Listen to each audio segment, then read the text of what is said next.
Então, vamos lá para matemática? Vamos falar um pouquinho sobre esse assunto que às vezes assusta um pouquinho, né? Mas hoje nós não temos mistério. Em matemática, na nossa apostila desse mês, dessa quinzena, nós vamos estar falando sobre 3 conteúdos básicos. Primeiro é esse que está na tela, que é a leitura de gráficos e tabelas.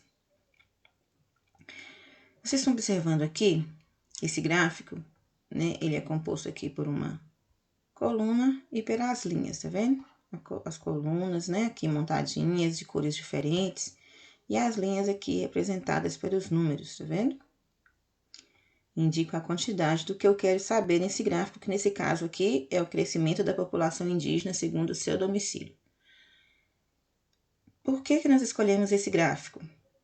Para encaixar, para alinhar com o nosso conteúdo de geografia. Geografia, nós estamos falando sobre a população indígena em Minas Gerais, principalmente, né? Então, esse gráfico aqui, ele vai alinhar com esse conteúdo.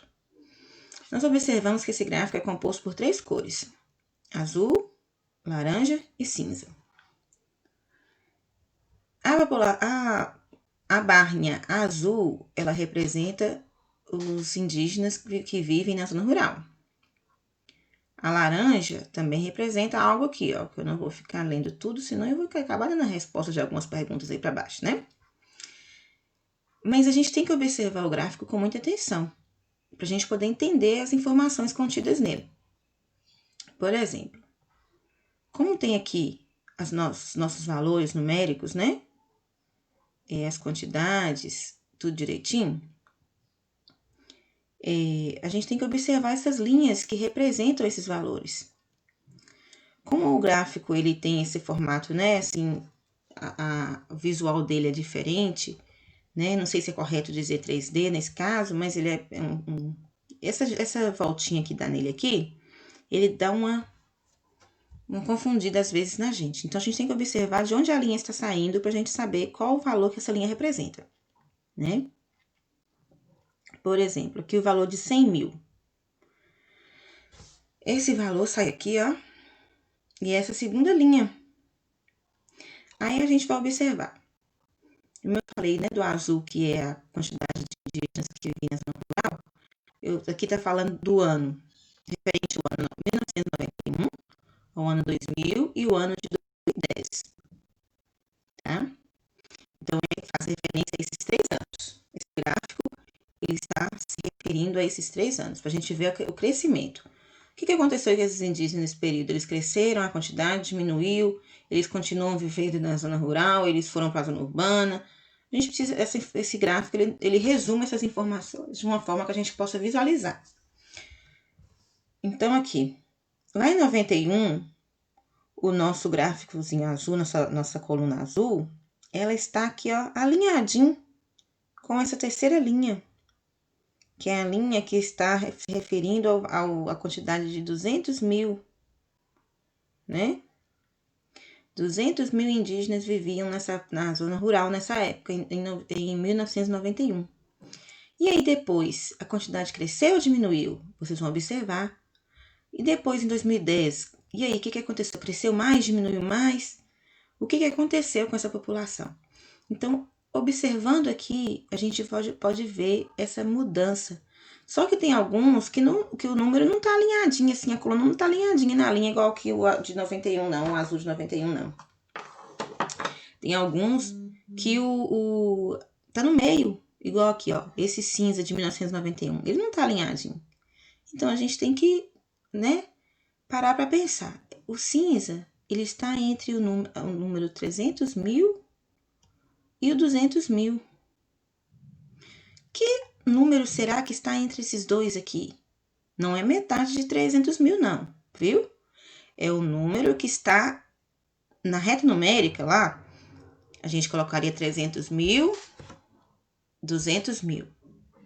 E tem o número que ficaria no meio deles. No caso aqui, né?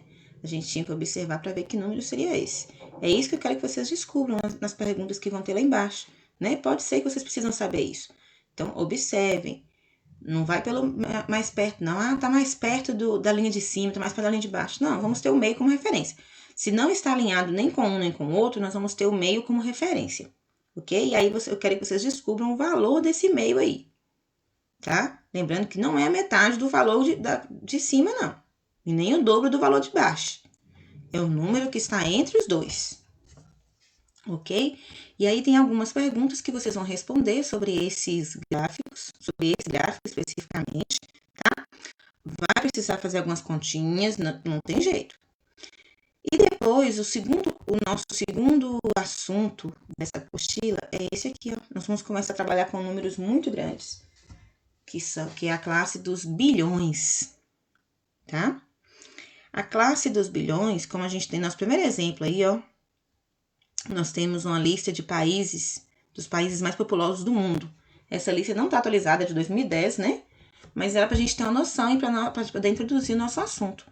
Então, essa lista mostra países com a quantidade absurda de habitantes, né? Muito grande, olha. A China, que é a primeira nessa lista, 1.345.750.973 habitantes. É muita gente. Né? O Brasil está aqui, ó, em quinto lugar. Será que o Brasil chegou na classe dos bilhões? Lembrando que cada três algarismos, né? A gente forma uma classe. A primeira classe, unidade simples, a segunda classe, milhar, a terceira, milhões e a quarta, bilhões. Então, para chegar na classe dos bilhões, tem que ter pelo menos 10 ordens. Cada número é uma ordem, cada algarismo representa uma ordem.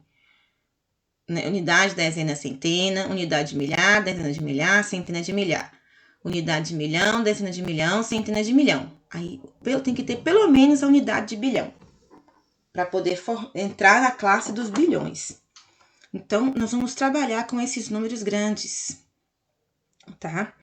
São números bem expressivos que a gente tem que ter muita atenção na hora de fazer, ok? Lembrando que, repetindo de novo, a cada 3 ordens, 3 algarismos, né? A gente muda de classe, né? Se chegar até o terceiro, a gente ainda está naquela mesma classe. Se for para o quarto, já entramos na classe dos milhares. Se passar do sexto, já for para o sétimo número, já entramos na classe dos milhões. Se passar do nono for para o 10º número, 10º algarismo, nós já entramos na classe dos bilhões, tá? Então, nós estamos trabalhando na quarta classe aí agora. Unidade simples, milhar, milhão e bilhão agora, ok? Então, os números vão ficar muito grandes. Vou ler aqui o da Índia agora, ó, que é o segundo lugar. 1.198.003.272 habitantes. Olha que número grande, né? Ainda tem esse número aqui que a gente às vezes confunde, né? Quando tem esse tanto de zero no meio de um número grande desse, a gente fica assim, pra onde é que vai? É só a gente ler com atenção que a gente consegue, tá? São números grandes mesmo, mas não tem dificuldade, que eu sei que vocês dão conta. Então, vocês vão fazer essas atividades aqui da classe dos bilhões. Olha,